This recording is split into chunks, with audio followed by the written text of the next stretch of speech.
2 minggu setelah kejadian, suami istri ini mendapatkan kartu ucapan Happy Chinese New Year dari pembunuh. Tapi isinya bukan ucapan selamat biasa, melainkan kalimat kejam. Apa isinya?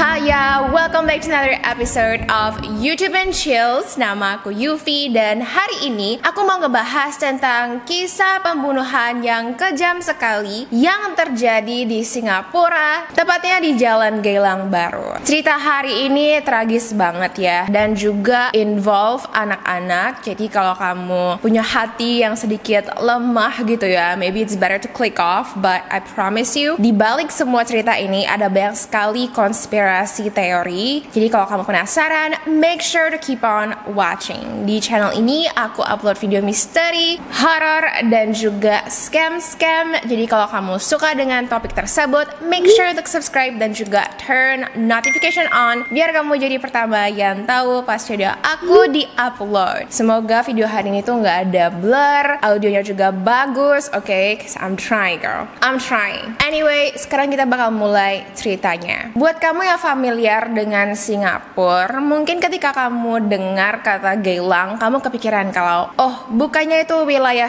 tempat host ya, ataupun kupu-kupu siang ya. Nah, Geylang Bahru ini lokasinya lebih dekat ke Kallang ya, sedangkan Geylang di mana itu ada red light district itu lokasinya dekat Aljunied. Jadi deket banget, mereka samping-sampingan doang, but it's not the same. Dan kalau kamu nggak familiar dengan Singapura, Geylang itu dikenal sebagai tempat legal kupu-kupu siang ya. Terdapat setidaknya 100 orang di sana yang secara legal itu provide service untuk menghibur laki-laki maupun perempuan, oke? Anyway, kisah hari ini tuh terjadi pada tahun 1969 di mana ada seorang anak laki-laki yang baru lahir. Dia bernama Tan Kok Peng, ayahnya bernama Tan Kun Chai dan ibunya Lee Mei Ing, dan mereka semua tinggal di sebuah apartemen satu kamar di blok 58 Geylang Bahru lantai 5. 2 tahun kemudian, tepatnya tahun 1971, Lee Mei Ing kembali melahirkan seorang anak laki-laki yang dinamakan Tan Kok Hin, dan 2 tahun kemudian lagi dia melahirkan anak laki-laki ketiga, Tan Kok Sun. Nah, ini kan udah ada 3 orang anak ya, tapi semuanya laki-laki dong. Jadi mereka ingin perempuan. Akhirnya 1 tahun kemudian, seorang anak perempuan lahir dan dia dinamakan Tan Chin Ni. Setelah 4 anak ini lahir, kamu mungkin yakin kalau mereka semua pindah ke apartemen dengan kamar yang lebih banyak. Kan ini cuma ada 1 kamar doang ya. Tapi enggak dong, karena mereka itu miskin dan mereka tidak bisa beli apartemen yang lebih besar. Jadi mau gak mau mereka berenam harus share 1 kamar. Where is the privacy for the parents? It doesn't exist. Setelah Chinny lahir, karena mereka juga sadar kalau mereka tidak bisa membiayai lebih banyak anak lagi, akhirnya Mei Ing memutuskan untuk melakukan operasi steril, di mana itu fallopian tube-nya diikat seperti grafik ini ya. Itu adalah cara kontrasepsi permanen. Setelah itu mereka pun tidak bisa punya anak lagi. Dan setelah mereka sadar kalau mereka tidak bisa membiayai keempat anak mereka, Kun Chai dan Mei Ing kepikiran untuk memulai bisnis sendiri. Akhirnya mereka mutusin untuk memulai bisnis minibus, di mana mereka beli 1 bus kecil yang mereka gunakan untuk mengantar anak-anak ke sekolah dan juga kembali ke rumah. Dan tampaknya bisnis ini lumayan ya, karena mereka bisa membiayai anak-anak mereka ke sekolah. By the way, sekolah pemerintah di Singapura itu lumayan terjangkau ya, dimana aku ingat banget kan aku pernah sekolah di sana. Dan aku ingat banget karena aku adalah foreigner, itu aku harus bayar ratusan dolar, sedangkan temen aku pada saat itu cuman bayar 18 Singapura dolar doang. Jadi beda banget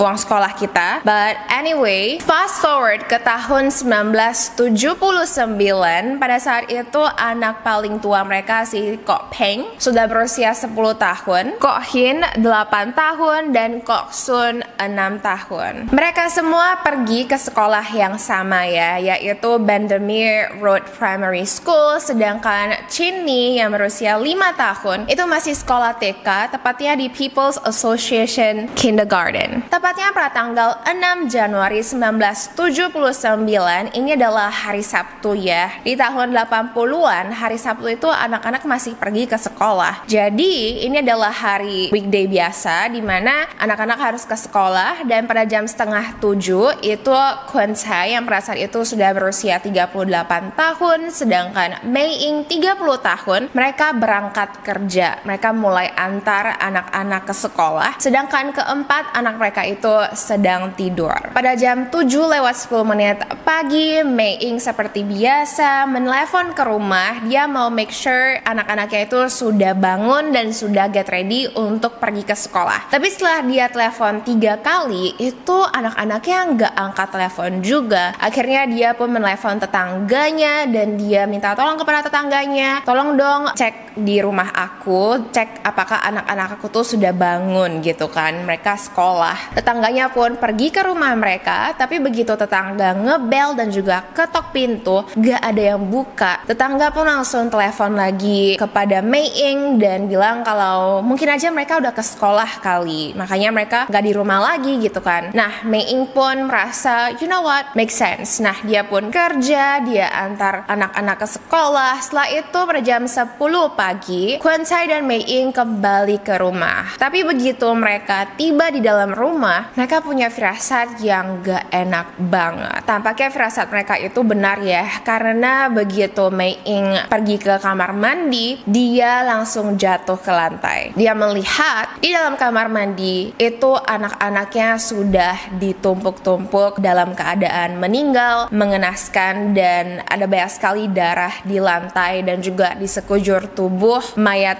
anak-anaknya. Kok Peng, anak paling tua, itu tangan kanannya udah kepotong. Kok Hin, anak kedua, itu belakang kepalanya udah kayak terbuka gitu. Anak ketiga, Kok Sun, itu mata, dahi, dan juga pipinya sudah terpotong-potong. Dan yang paling tragis itu adalah Chinny, dimana dia masih dalam posisi memeluk bantal, tapi mukanya itu sudah disayat-sayat. Jadi mengenaskan dan juga kejam banget pelakunya. Nah, ketika si Mei Ying melihat itu, dia langsung jerit, dia langsung tersungkur ke bawah dan gak bisa berdiri. Sedangkan Kwon Chae, ya ayah mereka, ngeliatin aja pucat dan gak bisa ngomong. Akhirnya polisi pun dipanggil ke TKP dan salah satu polisi memberitahukan kepada media kalau, quote, sangat mengerikan sekali ketika saya melihat anak-anak yang meninggal. Mengenaskan banget dan sangat seram.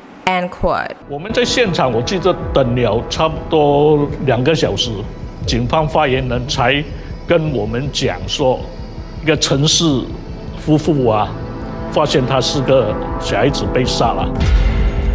当时我们有要求要进去现场，或警方以这个4个小孩子这个死状啊。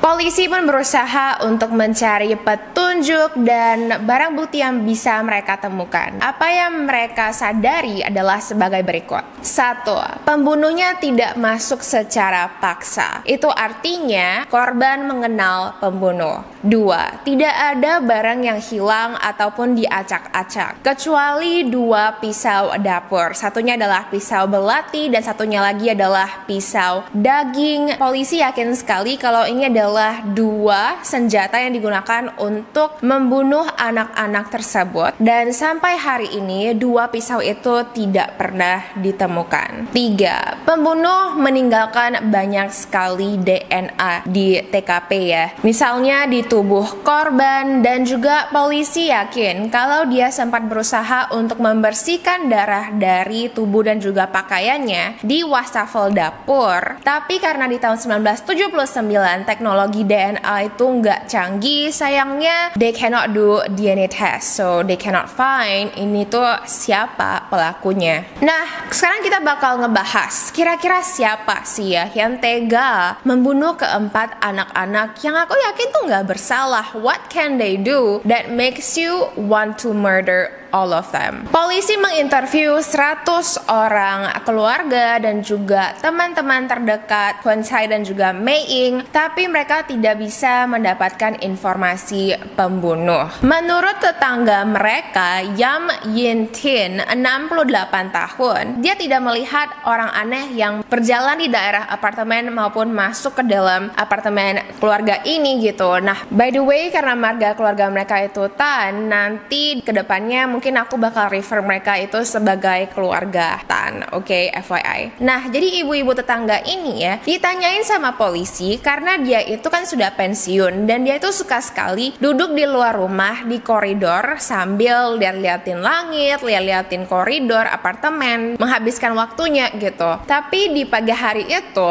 dia cuci rambut, jadi dia nggak stay lama-lama di koridor. Makanya kalaupun ada orang yang lewat, dia nggak bisa lihat dong, karena kan dia masuk ke dalam rumahnya. Nah, ada satu saksi mata yang melaporkan hal ini kepada polisi. Jadi dia adalah seorang supir taksi dan pada jam 8 pagi dia mengaku menjemput seorang laki-laki usia 20-an yang kelihatan sangat mencurigakan sekali. Laki-laki ini kelihatan ada darah ya di pakaian sebelah kirinya dan dia juga kelihatan membawa pisau. Kenapa? Karena ketika supir taksi ini menjemput laki-laki itu di dekat apartemen blok 58 ini dan juga cowoknya itu suruh dia anterin ke jalan Lavender ya. Setelah dia keluar dari taksi, supir taksi ini bisa mendengarkan suara pisau yang kayak dibanting ke pintu taksi gitu. Dan dia yakin sekali kalau itu adalah suara pisau. Nah, ketika polisi mendengar itu, mencurigakan banget dong ya. Polisi pun langsung bertanya kepada Kwon Chae, apakah kamu kenal dengan cowok deskripsi seperti ini gitu. Kwon Chae pun bilang, iya, aku ada kenal satu tetangga aku dari Malaysia. Dia itu adalah anak laki-laki 20-an dan aku kenal baik sama dia karena hampir setiap hari dia akan ke rumah aku untuk pinjam telepon. Laki-laki yang tidak diidentifikasi ini dibawa ke kantor polisi untuk diinterogasi. Ketika polisi tanya tentang apa yang kamu lakukan pada tanggal 6 Januari tersebut, tampaknya laki-laki ini punya alibi yang kuat sehingga polisi pun melepaskannya. Tapi 2 minggu setelah dia diinterogasi, laki-laki ini memutuskan untuk pindah dari apartemen blok tersebut. Kalau misalnya dia nggak bersalah, kenapa dia dengan cepat pindah? Anyway, 2 minggu setelah anak-anak tersebut dibunuh, Kwon Chae dan juga Mei Ying mendapatkan sebuah kartu ucapan Happy Chinese New Year dari pembunuh anak-anak. Dimana ketika Mei Ying membuka kartu ucapan itu, ada sebuah kalimat yang kejam banget, dimana pembunuhnya memanggil Kwon Chae dan juga Mei Ying dengan sebutan A Chae dan juga A Eng, dimana pembunuhnya menulis, quote, A Chae dan A Eng, sekarang kalian tidak bisa punya anak lagi. Ha ha ha. End quote. I know guys, kayak is this funny to you? Like bunuh 4 orang anak, ini lucu gitu buat kamu? Oh my god. Apa sih motif pembunuhan 4 anak ini? Ada 2 teori yang paling memungkinkan ya, yang circulate di internet. 1, Mei Ying itu dia selingkuh sama orang dari Malaysia tersebut, laki-laki 20 tahun yang kenal dekat dengan Kwon Chae dan juga Mei Ying. Jadi ada rumor kalau Mei Ying itu selingkuh sama dia, dan karena laki-laki ini ingin Mei Ying tinggalin suami dan juga anak-anaknya, Mei Ying tidak mau. Alasannya adalah karena saya punya 4 orang anak. Nah, laki-laki ini mungkin saja marah dan dia merasa kalau keempat anak-anak itu adalah problem, dan satu-satunya cara untuk menghilangkan problem tersebut adalah dengan membunuh mereka. Maybe that's what he did, you know, kayak dia ngerasa, oh ya udah aku bunuh aja mereka semua. Sekarang kamu nggak ada alasan lagi untuk nggak sama aku gitu. Tapi mungkin karena dia dicurigai, dia pun berhenti dan dia memutuskan memutuskan untuk ya udah mendingan aku kabur saja. Teori kedua ya,